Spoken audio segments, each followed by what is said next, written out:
Long ago, when the world was bright and full of stories, an evil wizard gained the power to touch the face of God. Narrativa, goddess of stories and weaver of our world, banished him to the void, but not before he stole a piece of her divine essence. With this newfound power, the wizard lay a dread curse upon all the world, the Glyph Purge, which struck from the minds of all mortals the knowledge of how to read and write. Now, all that stand between the Isle of Meotia and an age of endless ignorance are the bards, who tell stories of distant lands, exotic creatures, and brave heroes. This is one such tale. Hello and welcome to Challenge Rating Zero, the latest and greatest Dungeons & Dragons podcast to hit the internet airwaves. I am Sam, your Dungeon Master, and I am joined as always by my longtime friends and adventuring companions. Hello, I'm Brian, and I play Hektor the Gatekeeper. Hi, I'm Beth, and I play Rilla Longshadow. Hey there, I'm Alex, and I play Ruger Firehide.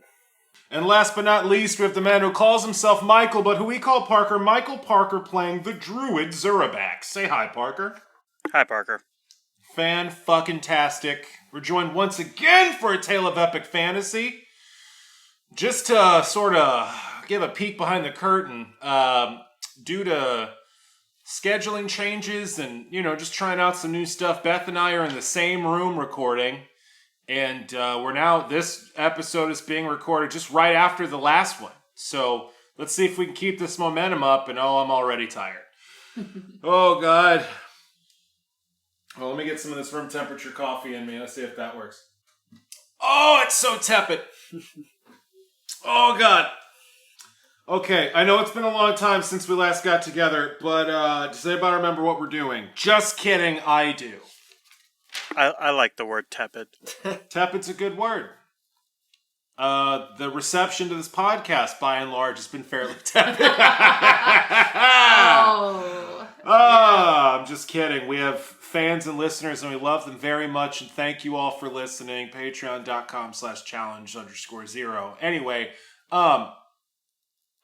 when last we left our heroes, Hektor, Rilla, Zurabak, and the lawman Ruger Firehide were hanging out in what was left of the village of Green Leaf, where Rilla Longshadow grew up. The village has been decimated due to the corruption creeping through the Springveil Forest, coming from the Badlands, and our heroes battled their way through the forest to find a ragtag group of sickly elves defending the remnants of Rilla's hometown, led by the zealous, mad Elder Willow, who has begrudgingly allowed our heroes into town to rest up before they continue their journey deep into the heart of the Springveil Forest to the Martyr's Tree.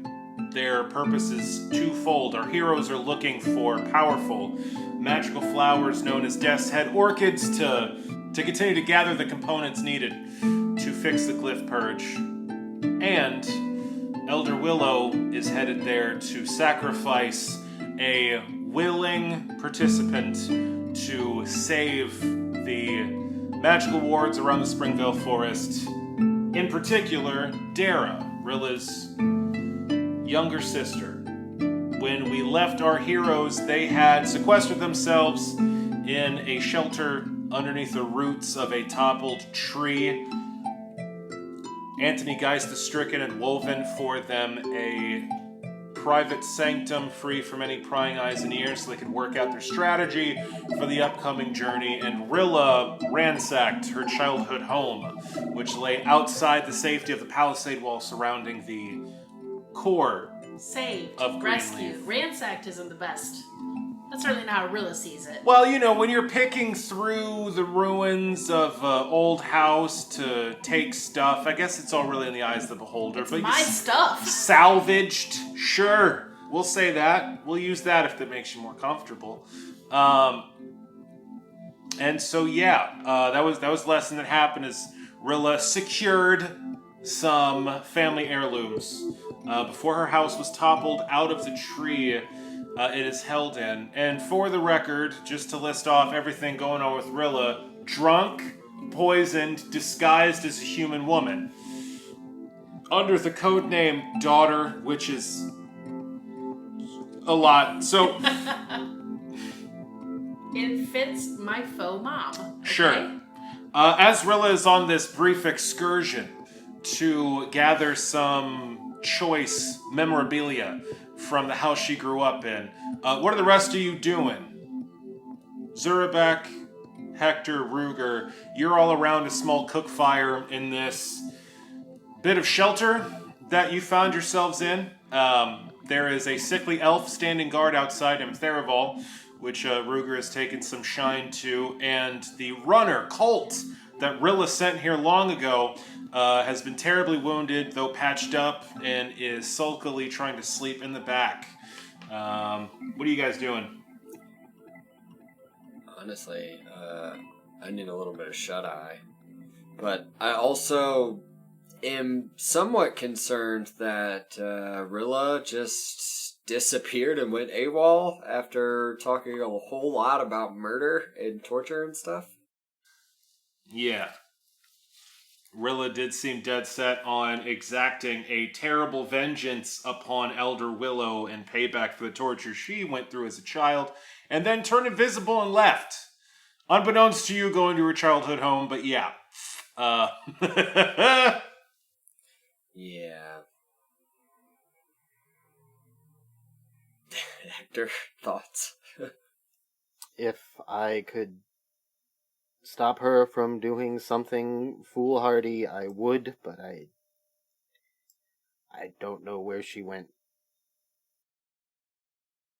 Well, I guess we're just gonna have to trust that she's blowing off steam and not blowing up something.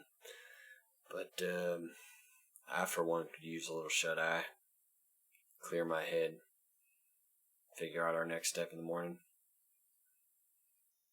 Yeah. Go ahead and get some rest. I am going to wait up until she hopefully gets back tonight. Alright, well. I have a thing to do. The Zurabak stands up, picks up the stricken, and tucks him under his shoulder. I'll be back. What are you doing? Yeah, I second that. I wouldn't mind knowing what you're doing myself, Zurabak, honestly. I'm gonna find a pool of water. Why? Okay. I wanna see something. Okay, Oh, but like, interesting. what? Also, could you just maybe put Anthony down? Could you? No, I need him. He can walk though. Like he could go of his No. own free will and accord. Well, I figure you'd get upset if he was walking around free.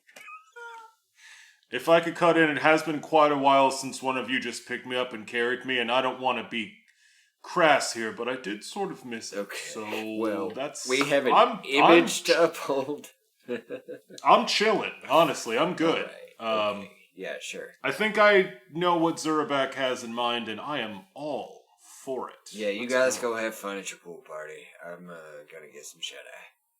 Beach episode. So Zurabak with Anthony Geist the Stricken tucked under your arm, his tiny gnome form, easily fitting in, under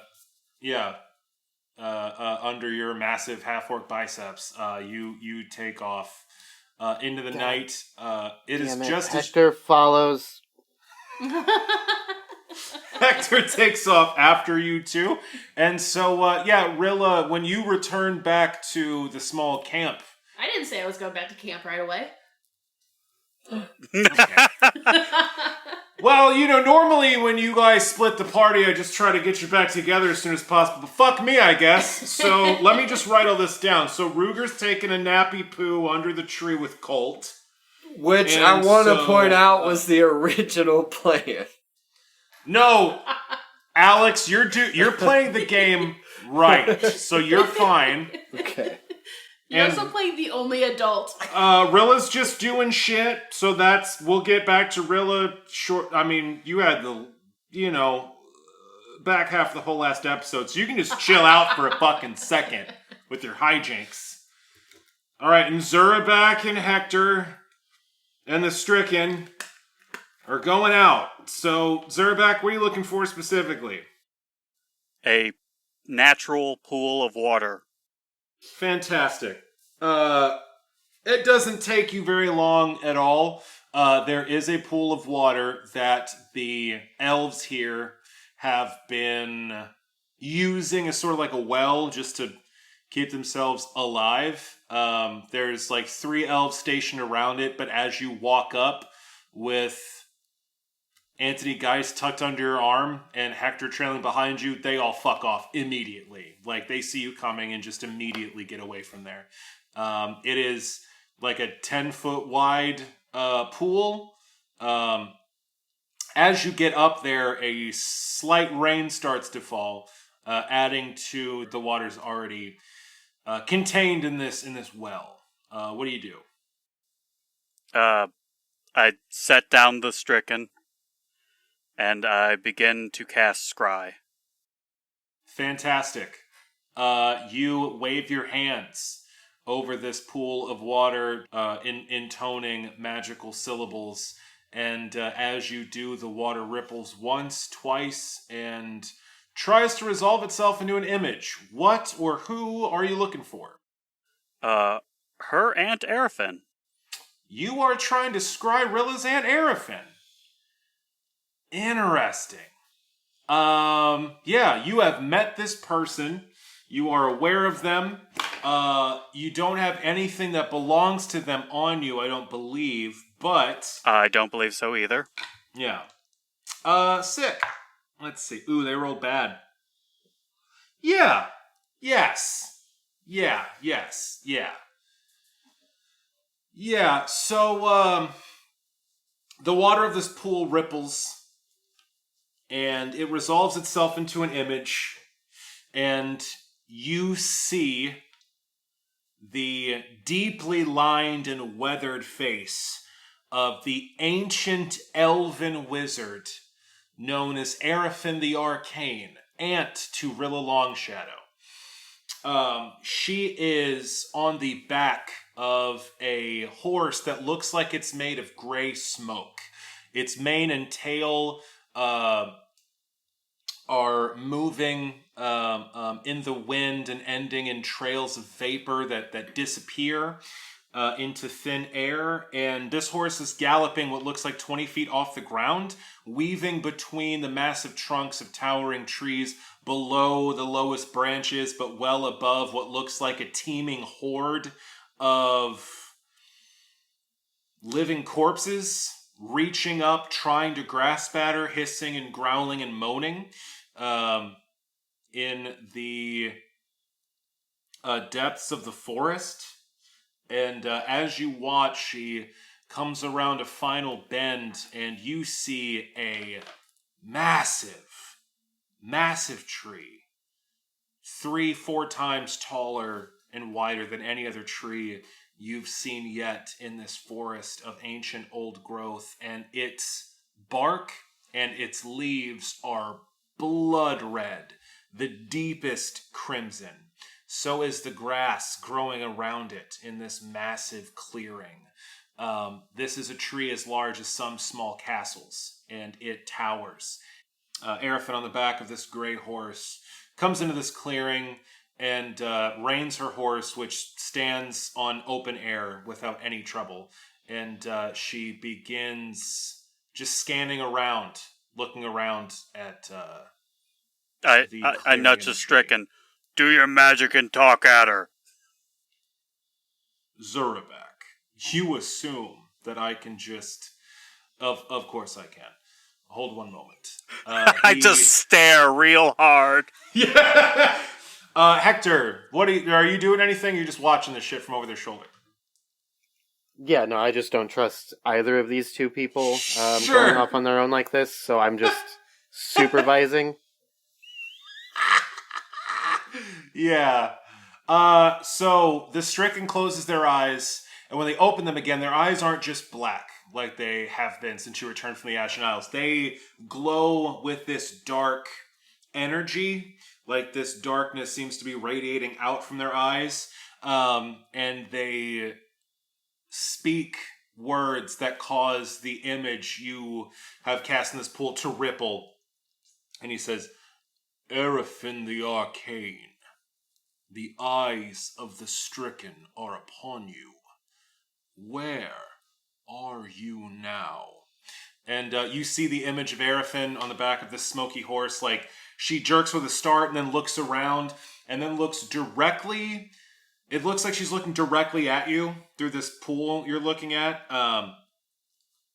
And she says, a scrying sensor. I haven't seen one in such a long time. A lost art, really. The stricken wouldn't have the juice to do something like this. It must be that swamp monster. What do you want? I'm busy. The stricken says, your niece is in the forest. She is in the remnants of Greenleaf. And I do not speak of Dara. Erefin jolts at this. What in all that... How? Why? I told her not to come here. I'm working on something that could fix all of this. What do you want? And Antony says, are you at the martyr's tree? Erefin says, of course I am. Look at this monstrosity. Wait there for us. We should be there not too long from now. I'm sure your insights will be desperately needed. Fine. But if anything happens to either of my nieces, I will hold you personally responsible. I may not have access to the depths of my powers, but I have a few spells left to flay the hide from fools like you. And then she waves her hand, and the image just evaporates in this pond. The stricken turns to you, Zurabak, and says, I had forgotten how pleasant Erefin was.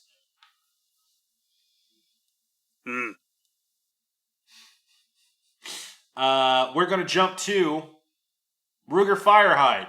Oh, you're sleeping so good. It is a sound and deep sleep. I'm doing that cool cowboy sleep thing where, like, my hat's covering my face and, Absolutely. Yeah, you're leaned against a root with your feet crossed at the ankles, your cowboy boots warmed by the fire, and your hat's just tipped over your face. Yep. Yeah, you look dope as hell. You're in that deep REM sleep, and it's very pleasant. And hopefully rejuvenating. Yeah, you sleep like someone that got trampled by a tree a couple hours ago. And now we're going to cut to Rilla Longshadow. Rilla, you just committed a B&E in your childhood home. You salvaged some cherished family heirlooms. What are you doing? I cast another invisibility spell because they only last like 9 minutes. Sure. I run back to the village. Okay. And I want to see if I can see Dara through any windows in the elders.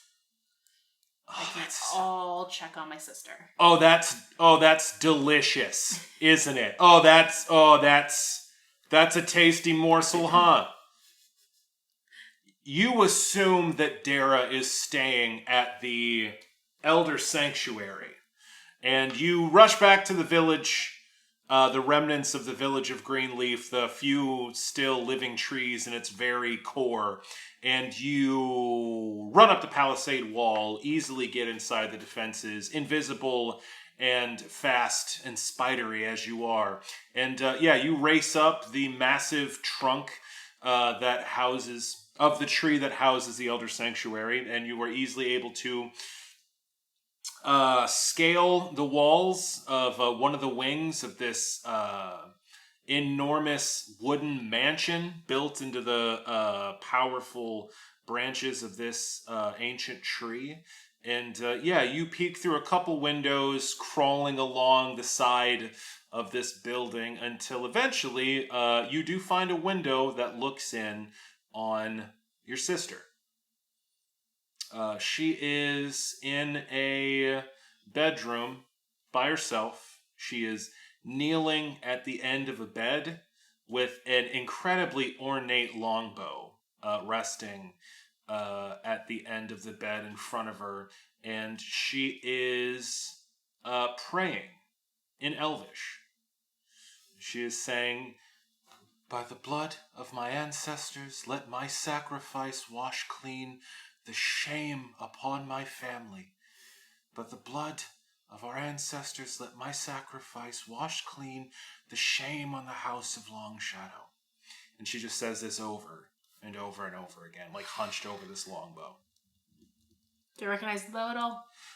It is not anything you've seen her wield before in your time together. It looks incredibly well made, and even this far away, you can tell this thing is like crackling with magical energy. This thing is powerful. It is a full longbow, like 6 feet long. It is a beautiful black wood that is has like inserts and highlights of like polished bone, it looks like. So this lovely black and white contrast, and there is elven script scrawled all over it, but you can't make any sense of it, obviously. Yeah, we can't read. Yep. Shit. Is the window open? Yeah. And you are in disguise. Did we say that already? We said that already. And invisible. And invisible.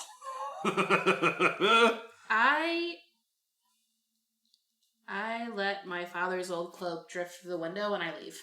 Fascinating. Cool. Yeah, you take the old cloak that you were able to retrieve from your childhood home, your father's old cloak, tattered rag that it is, and you wait for a particularly stiff breeze as the rainfall becomes stronger, heavier, and a storm starts to roll in, and a particularly strong gust of wind. You let go, and this cloak swirls in the breeze and floats in through the window, and you scurry away. You hear the chanting of this prayer stop, and a surprised and no other sounds as you run away from the building. Yep. Where do you go now? Back to camp. Cool. You go back to the camp under the roots of the massive tree. Ruger's getting good sleep. Hektor, Zurabak, what are you guys doing? Spreading false cheer. What does that mean? They're all doomed anyway. Sure. But Zurabak can fix some walls. Oh, holy shit. You're actually going around repairing the palisade wall around this town? Yeah, mostly because he doesn't want them to come at him. Got it. Yeah. When everything inevitably goes tits up. Sure. Yeah, badass. Yeah, you spend some time walking around, and you use your druidic magics to actually patch up the holes in this palisade wall. You find some pretty egregious openings that any, force that wasn't a savage wild animal or tree could take advantage of. And you close some holes, and the attitude of these elves is improved. They don't come anywhere fucking near you, but they are visibly like, oh man, that's awesome. Oh, thanks. Hektor, what are you doing? Are you still following Zurabak around? Once Hektor sees that he's just fixing the wall, He's gonna assume that Zurabak's not doing anything. And now the nefarious plot begins. Yeah, the Stricken says, "Don't worry, Hektor. I'll keep an eye on him." And like thunder goes in the background. Yeah, so Hektor just real quick snaps the Stricken's neck and then goes to bed. Yeah, I assume you're fighting off that intrusive thought nearly constantly. Yeah, very much so. Yeah. Alright, so Hector, you go back to camp? Yeah, Hector goes back to camp, and I'm actually just gonna, for funsies, Hector sleeps next to his maul, and I'm going to cast Magic Mouth on my maul. The trigger is going to be if anybody other than Hector, Rilla or the daughter, because illusions and disguises can fool a Magic Mouth trigger. Sure. Ruger, Colts, Zurabak, Stricken, or What about your companions? Theraval gets within 15 feet of any of us, then my maul is just going to yell out, "Time to wake up," in Hector's voice. Fucking incredible. Nice. The Magic Mouth spell, for those who are not aware, once you use that spell on an object, that object grows an actual mouth and speaks whatever phrase you program into it. It is how the Hall of Whispers works. All of these items with magic mouths cast upon them to tell their own story. And yeah, nicely done, Hector. That's very smart. So you inscribe a magic mouth onto your maul to warn you if anyone that is not one of your companions gets too close. Excellent. And then I go to bed.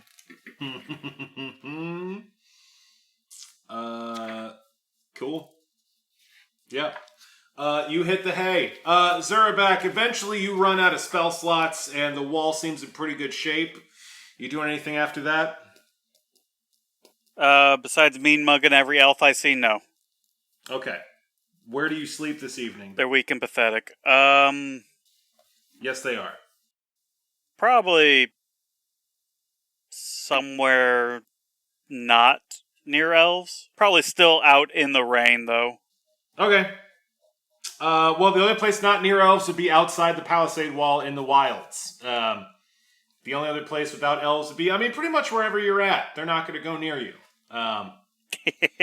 So you just pick a spot outside and just hit the dirt. The Stricken leaves you to go to the comfort of the camp. And yeah, you all get a full night's rest. Congratulations. I'm still going to burn my polymorph to heal myself a little bit more before I go to sleep. Sure. How much healing do you get per rest? Because I'm a little fucked up. I've just been saying if you go to sleep, you get all Sam's your just health been full points. healing Okay, us. cool. Then yeah, we just go to sleep. Okay. Technically, it's a hit point per level. Yep. Hmm. Yeah, I'm doing house rules on this one because Okay. that's Well, then I don't do that. I just go to sleep. fantastic. Now, Well, what we are going to go by the book on is that you have some ability point damage from a poison. Yes. So how much damage did you take? I lost 4 points of dexterity. So I'm down to a 12 from a 16. So every time you sleep a full night, you are going to get 1 of those points back. All right. So you now have -3 to your dexterity from that virulent bug poison instead of -4. So yeah, you all get a night's rest. You wake up the next morning, and everyone that's not an elf is surprised to find that all the preparations to move out of Greenleaf have already been made by the time you all hit consciousness. The humans and the half-orc in this party require 8 hours of sleep. But elves, notoriously, as we've heard about constantly throughout this entire game, only need to meditate for 4 hours to get a full night's sleep. So, as you all awaken, you find that the village of Greenleaf around you is bustling with the final motions of activity to get underway. Obviously, Rilla, you are not caught off guard by this. You wake up as all the rest of the elves do. But I don't actually wake up because I'm pretending to be a human, so I have to lie there. I was trying to catch you on that one. Yeah. Good job. Good job. So yeah, you are privy to the elves being snapped to attention by the whip-crack voice of Elder Willow, who commands them to form ranks, and by the time everything's said and done and the rest of your companions are awake, there are 20 elven warriors with bows and spears lined up in 2 rows of 10. 8 of them are holding up a pair of covered palanquins. So 4 on each, and in each of these chairs being held by 4 elves, one is occupied by Elder Willow himself. The other is occupied by your kid sister, Dara. Elder Willow is clothed in flowing green robes that look like they are made entirely out of oak leaves stitched together. Dara is wearing verdant green leathers with her longbow across her lap. She looks slightly troubled this morning, but Elder Willow is ready and raring to go. He says, "Oh fuck, what was the voice that was weaselly Scottish? Why did I do this to myself?" "The time has come for us to begin our journey to the final rest of our noble sacrifice. We must gird ourselves for what horrors we'll face on the journey, and what terrible price must be paid at the end of it. We go now to the martyr's tree to spill elven blood to save elven lives, to save elven lands. We have with us these champions who will help guard us on our way there." Elder Willow waves a hand to indicate all of you. "Do you see? My loyal followers, do you see? The forest provides. The forest provides, and we must provide for it in turn. Freedom isn't free." It costs folks like you and me. I'm probably going to cut that out, sorry. "The rest of you will stay behind to guard this place from any evils that may try to harm those who cannot make it on the journey. Open the gate and let our pilgrimage begin." And at that, a small gate is opened up inside this palisade wall. And these 2 rows of elven warriors holding these palanquins heads out the doors. Part of me wants to make my own door and my own gate. I mean, if you want to use the spell slot, go right ahead. It's a hell of a power move. I feel like we're probably gonna need it, so I'll not use it. Okay. You all head out. Colt has woken up this morning and gotten a large wooden branch and is leaning heavily on it as he limps across the remnants of Greenleaf. He says, "Listen, I don't think I'm going to be any help in a fight, but I'll be goddamned if I'm going to stay one more night in this place. I'm not staying around these people anymore, but I mean, hell, I don't know if I could even make it out of this forest without y'all's help. I don't want to be a burden, but can I come with you, please? I don't got a lot of options here. Zurabak shrugs. Absolutely. Hector moves to Colt's side and just helps support him as we walk. He seems resistant at first, out of like pride, you assume, but eventually just the toll this has taken on him becomes too much, and he begrudgingly accepts your support. He is not light. He is a full-on centaur. He's a fucking horseman. So it's not a light carry, but you are Hector the Gatekeeper, and your buff barbarian muscles are able to carry that load. So yeah, you all venture out into the blighted forest. It does not look any better this morning than it did last night. The rains that's rolled through as you all slept soaked the land, but provided no nourishment. In many cases, there seems to be almost like a weird oily sheen over what shrubs and leaves remain, that the water just slides right off.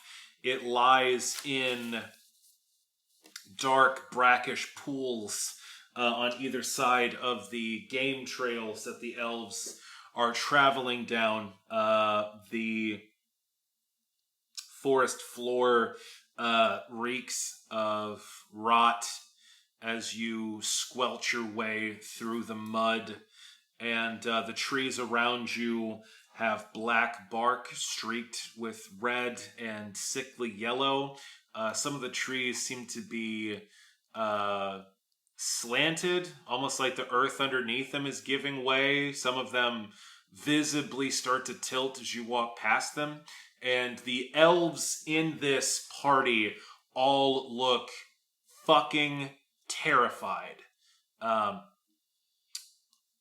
Elder Willow sits in his palanquin chair and looks imperious. He grins, a wide grin over everything and everyone as he looks around. And Dara, Rilla's kid sister, seems to be fidgeting with something tucked under her chair. Rilla, you get a better look as you walk alongside, and she's got a scrap of green cloth that she is rubbing between her thumb and forefinger nervously, that you know is the cloak that you ditched in there the previous evening, your father's old cloak. So, where are you all traveling in this column of elves? Are you leading the pack, trailing behind? Where are we all located? Well, first and foremost, did Ruger prepare that spell to help with my poisoning? Restoration? Sure did. Cool. Could I sidle up to Ruger right away. Please help me. Please. Yeah, let me look at that up real quick. Hector is helping Colt, so I'm sure that slows us down a bit, but Hector is wanting to attempt to position himself in the middle of as many of the just like general forces elves as possible. Sure. So there's, what did I say, 20? Mm-hmm. There's 20 elves altogether. I should write that number down. Welcome to DMing, y'all. There's 20 elves altogether. There's 8 of them carrying the palanquins. So there's 6 up front and 6 behind these palanquins. So you're in between the 2 back rows, just limping along.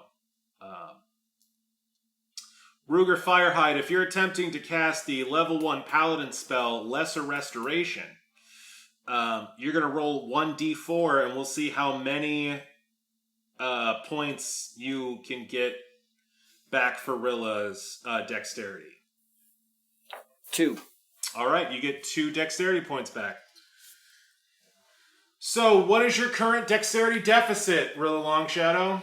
1. Sweet, you're a -1 dex. So, after a good night's sleep and your paladin friend casting some magic, Ruger, what does it look like when you cast this spell? This is a paladin spell you're using to literally shore up, like, deep damage from deadly venom. What does this look like? I think it's a golden glowing light that emanates from my hand. The light of Protos. Sweet. So yeah, you feel the purifying light of Protos sweep through your body, expelling some of these toxins. And yeah, you are now only at a -1 dexterity. Very cool. Okay, cool. So I thank Ruger for that. I'm walking lighter. I'm probably a little hungover, but I feel a lot better. I want to be not obviously close to Dara, but close enough to keep an eye on her. You know what I mean? Like not, because I think there's probably some suspicions. I don't want to be like right up on her, but like keeping an eye on her. Gotcha. So Rilla's hanging out around the middle. Hektor's towards the back. Ruger, where are you rocking? I'm hanging with Rilla, I think, if that's okay. Yeah. And Zurabak, where are you at?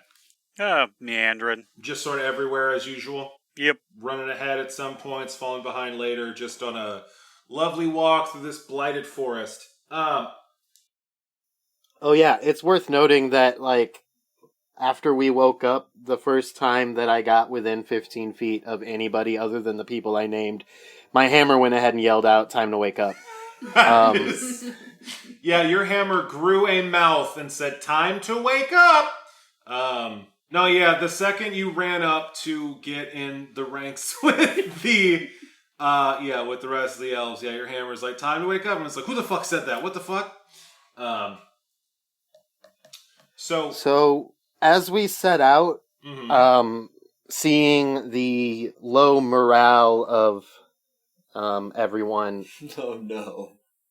What? Oh no! Come on! This is what he got. This is why multi-class. know. Oh no! I Come on. know. That's an awful strong aversion to bards there, buddy. I know, that's Parker's bag. I didn't realize you hated bards so much, Alex. It's just fun. As we set out, seeing the low morale of everyone, Hektor starts, as we march on, loudly telling a story, and Hektor is going to specifically try and tell a story about a group, like a society of beleaguered people that rose up against a tyrant. Yeah, fuck yeah. Get that Antifa But I am propaganda going bullshit. to just like mechanically pump and inspire courage into that as well. Okay. So yeah, Hektor, you start, roll me a perform check. It's bard now, being a bard. That's a natural 20. Oh my god! Happy day! Hektor, goddamn! Numerically, that comes out to 31. Ooh! Yeah, those are 3.5 numbers right there. Holy shucks. Yeah, Hektor, this is... You have been so struck by the plight of these people. You have been so struck by what you learned about Rilla's childhood from the Diviner before you even left for this mission. Having sort of the wool pulled from your eyes. The emotional impact that all this has had on Rilla as you've been here. The impact on these poor elves. And just how obviously fucking evil Elder Willow is. How abusive... You've been moved to like the deepest part of you by the plight you've seen here, and this pain and subjugation pulls out from you. I mean, literally your greatest performance to date. Oh yeah. This is the greatest story you've ever told. This is the absolute pinnacle of your abilities, and it is impactful. I mean, I don't want to speak for the other players here, but you just heard a 30 performance. How does that hit you, Rilla? I don't know. I think Let's say Rilla quietly, like, dries one tear. You know, like, just a little bit. Because she's trying to be not, you know, a stranger here. For sure, unbothered. But she has to, like, brush away a tear. Ruger, how's that hit you? Yeah, I'm feeling motivated for toppling a tyrant. Sparking some grim resolve. Zurabak's wandering all around. Does Zurabak have any response to this performance? If only he'd squeal like Sebastian. That's the highest compliment I think you could get. Oh, he's a bard. Man, if only he was a real bard. Yeah, all of the elves in this column marching through the woods are visibly moved by this story. Their backs are straighter, their strides are more confident.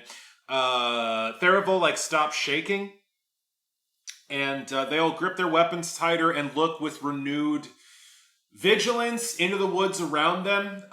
They are all markedly more confident after this story, and the Elder looks pissed. Elder Willow's smile is completely knocked off of his face.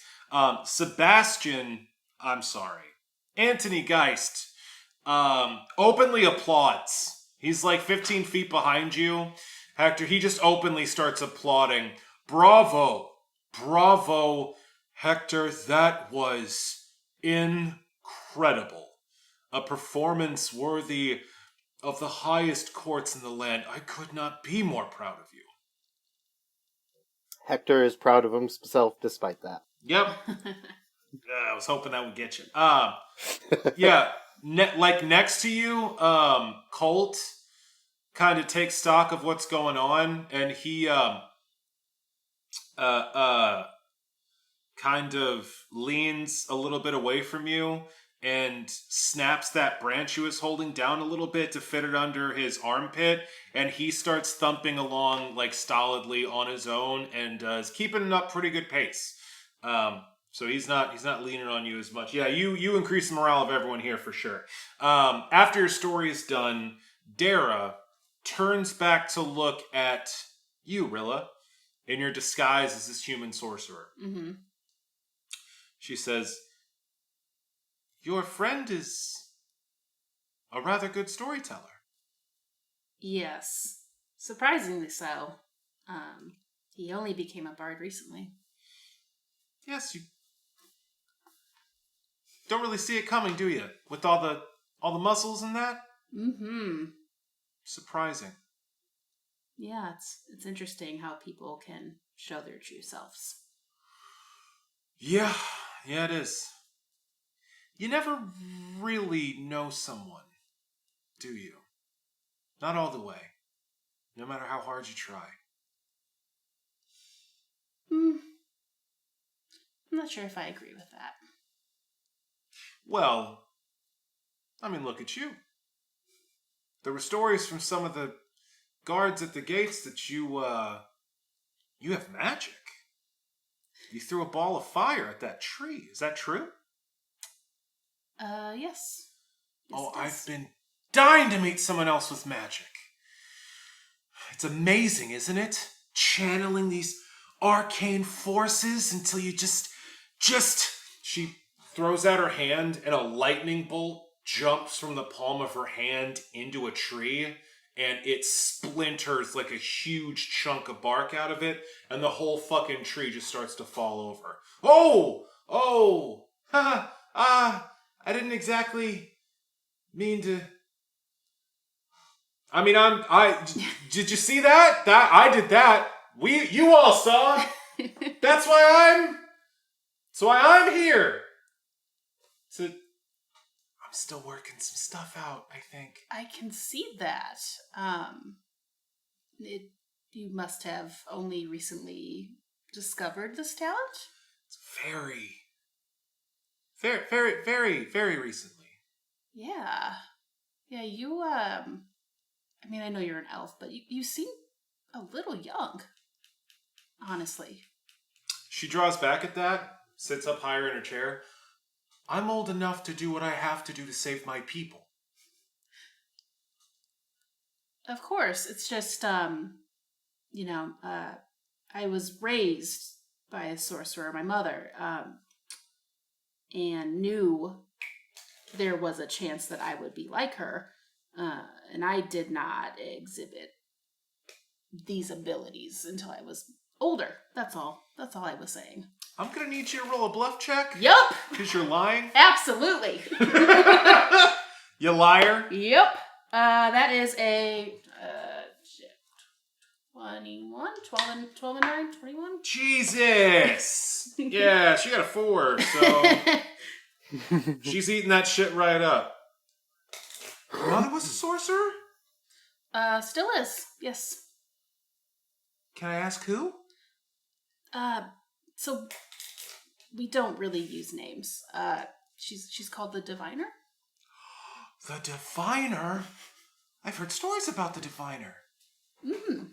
She's supposed to be very powerful. She is that, yes. You know, there's magic in my family, too. Oh, really?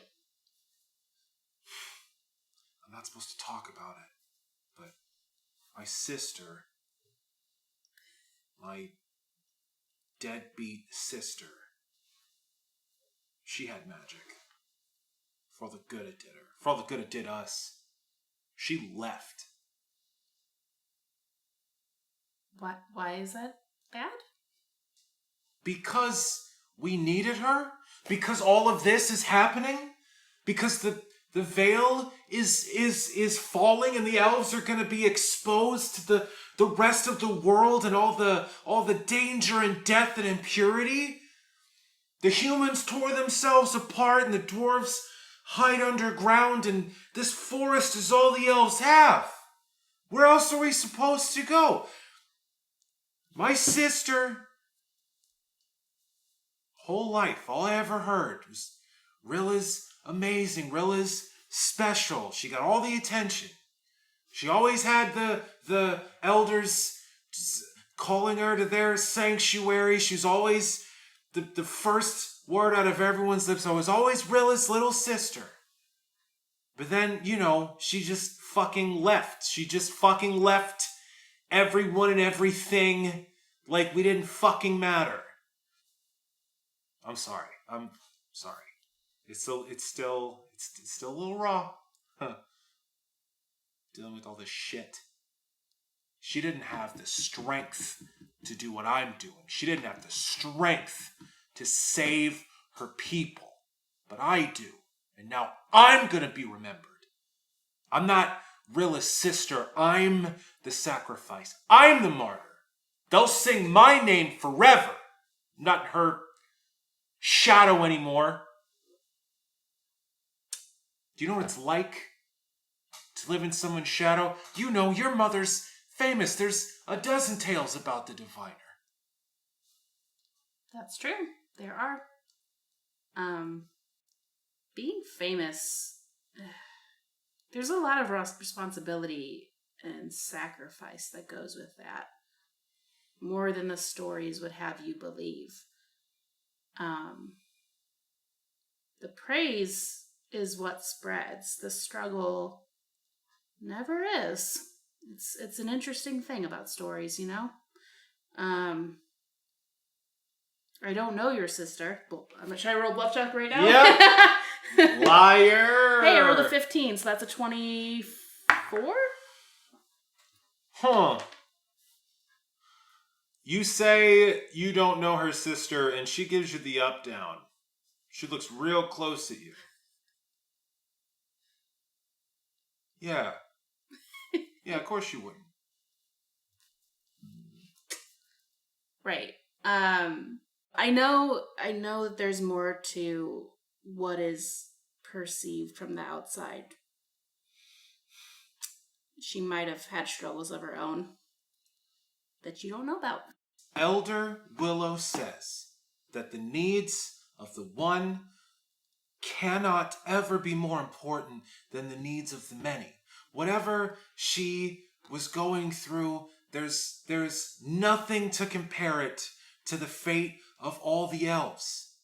All she had to do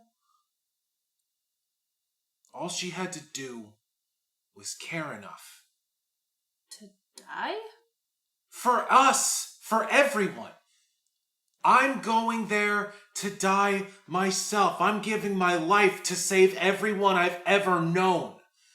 These are my neighbors, my family, my friends, my elder, the entire forest, everything that lives here. I give my life 1,000 times, 100,000 times. What kind of monster wouldn't give up something as small as one life to save 1,000, 2,000, 10,000?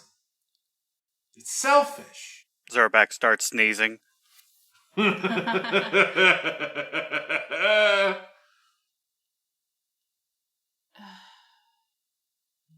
whatever my sister was going through, it can't compare to all of this you see around you. If she had stepped up and done her duty, we'd all be safe and none of this would have happened. If anything, she put me in this position. Speaking as a protagonist, You adjust your sheriff's badge. there are things happening out in the world that no sacrifice could save you from. There's a reason we came here. The world is in danger in a way you possibly can't see, but I can promise you, I can promise you that there's no way the forest would have remained the same with what we know is happening everywhere else. She squints her eyes and tilts her head. Says, "What are you?" And then one of the elves in the front of the column screams. Says, where am I? Who are you people? What's happening? And then another one right next to him claps their hands to their neck and says, what's going on? What is this? Where are we? And a third and a fourth start screaming in utter confusion. And Elder Willow screams out, "Sprites! There's sprites! Everyone get to cover! Now!" And everyone starts to scramble as tiny arrows start to rain in on your group from the east. It's all coming from one side. This barrage of tiny arrows, and we're gonna roll initiative. It's 10. I need to get going. Yeah, and that's where we'll end. That's what I meant to say. Okay.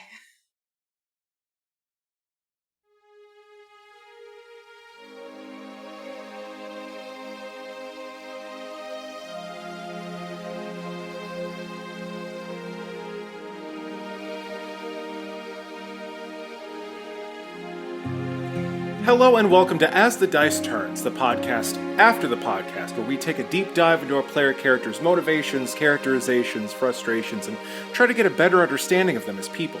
In this part of our show, we'd like to ask each of our protagonists a question and see if we can't unearth some deeper truths about them. We are going to continue our series of deep dives, and as much as I hate to say it, today we're going to have a nice one-on-one conversation with King of the Shocker Lizards, Champion of the Goats, Emperor of the Rats, and Duke of the Isle of Neho, Zurabak. Zurabak, how are you today? The Unburned. Sorry, Zurabak the Unburned. Forgive me. Gotta say any of them. You gotta say them all. That's the rule. See, that's the peasant in me showing, is I forgot one of your honorifics, and that's just like a peasant like me to do. Forgive me. I don't know the meaning of the word. Great. Well, you're a lord, so I suppose you wouldn't really bother with the likes of me anyway. So listen, Zurabak, I have a question. I'm curious how much of an answer you're going to be willing to give here. Your relationship with the Stricken is something that has been very interesting to see unfold. when you first met Sebastian Weaver, he seemed to be a bit of a punching bag. Someone that you delighted in. Good times. Yeah, someone that you seemed to delight in tormenting, making them squeal, showing that they were less powerful than you, that they were weak and feeble. Was this just general merrymaking? Were you trying to make a point, or was this just bullying? The bullying, for sure, 100%. Understood.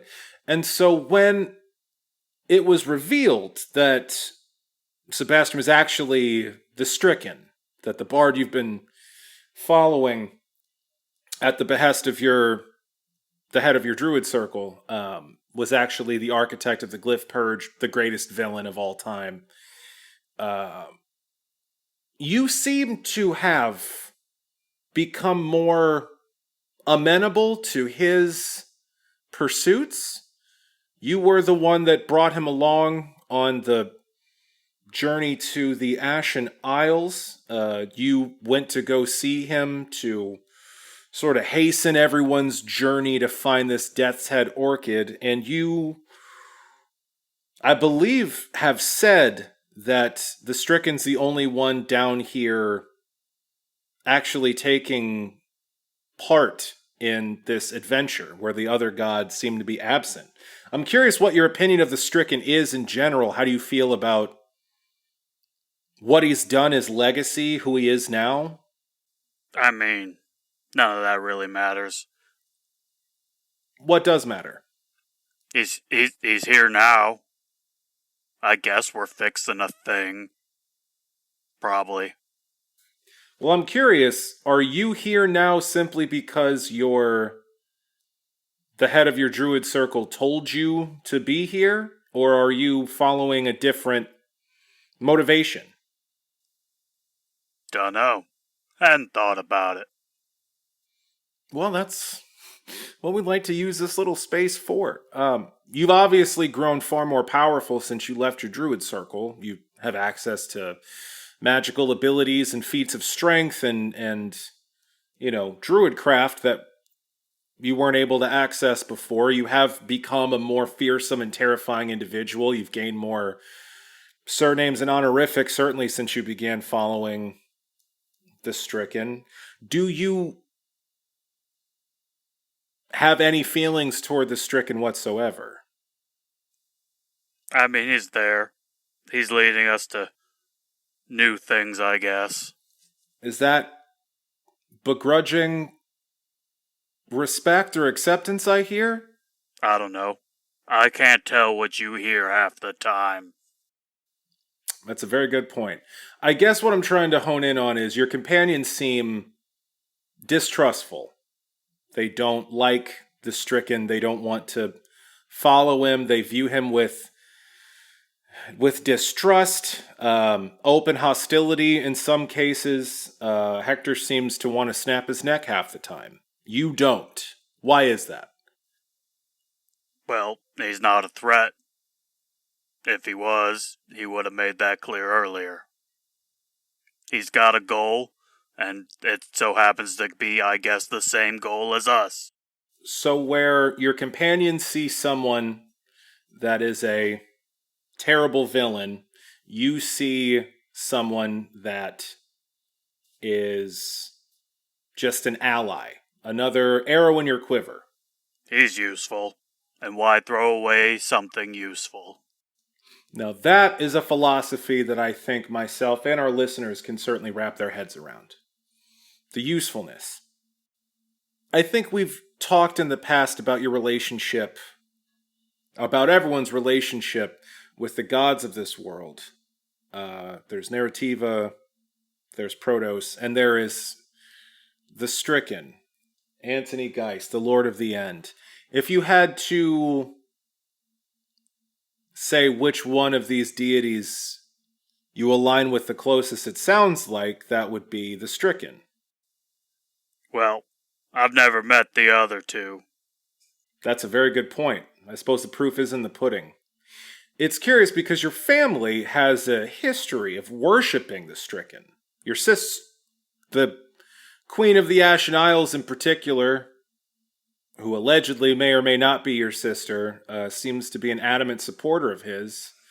I didn't see the resemblance. Of course not. But one might say, hypothetically, that you could be following in your family's tradition. Had that occurred to you at all? I don't know of any tradition. So no. Okay. Well, at the very least, it seems that you, more than your companions, are able to view the Stricken as an asset, an ally, someone that's not a threat. Your companions definitely see him as a potential threat. I think they'd prefer to see him under constant guard, under lock and key. Do you think that might cause any conflict down the line? Probably. If you had to choose between your virtuous companions or the needs of the Stricken, which way do you think you'd lean? I don't know which one gets the goal done. What do you see as your goal, Zurabak? What are you in this for? I'm gonna eat a lot of things. So the path before you is one full of conflict and the potential for growth and domination and destruction. And that's why you're walking it. It's just where the action is. Also, I need more titles. Yeah. Okay. So you were on a personal path of growth and power acquisition, and the Stricken is a useful means to that end for the time being. Probably. Okay. Well, asked and answered. Took us a while, but I think we finally got what we were looking for and uncovered some juicy little tidbits. Well, Zurabak, I want to thank you for your candor and answering our questions to the best of your abilities. I'll be very curious to see how all of this plays out going forward and what your relationship with the Stricken will be as time goes on. But in any case, thank you very much for stopping by. Yeah, I gotta go bust Snake out of jail. He got arrested for his, skateboardings. Really? Is that why those cops were here yesterday? I didn't realize he got arrested. I don't know, something about trespassing or loitering or something. He probably also ate one of them. Well, I certainly wouldn't know anything about calling the cops on a bunch of skate punks that are, building a half pipe in my studio. So we definitely don't want to, look too deeply into that. Sharon, can you flush my cell phone down the toilet, please? Sharon? Flush the whole thing. All right, so let's go do it for us here on As the Dice Turns. Sharon, I want to thank you for listening to our little show, and until next time, keep those dice turning. Hey there, dear listeners. Sam the DM here, checking in with the credits at the end of the show. Challenge Rating 0 is edited by the incomparable Audius Prime, aka Matt Sims. You can check out his work at audiusprime.com. Music for Challenge Rating 0 is provided by Danielle Williams, the Harp Wolf. You can find more of her work at danielletaylorharp.bandcamp.com, including her amazing album, Why Are We Surprised When Seasons Change? It's a real banger. Additional music for the show is provided by Justin Ra. You can check out his stuff at justinra.com, including his album Age of the Spirit. You can find us on Facebook and Instagram at Challenge Rating 0. We are on Twitter at challenge_ZERO. And if you want to reach out to us here on the show, you can hit up our email, challengeratingzero@gmail.com. If you have any questions for As the Dice Turns, you can send those in and they will be read on air. If you'd like to support the show, we do have a Patreon. It is patreon.com/CR_ZERO. If you are unable or, just don't want to support us fungibly, we totally understand. Tell a friend about the show. Leave us a review on whatever podcast app you are using. That helps us out a great deal. And just keep on listening. We certainly appreciate your ears. Until next time, folks,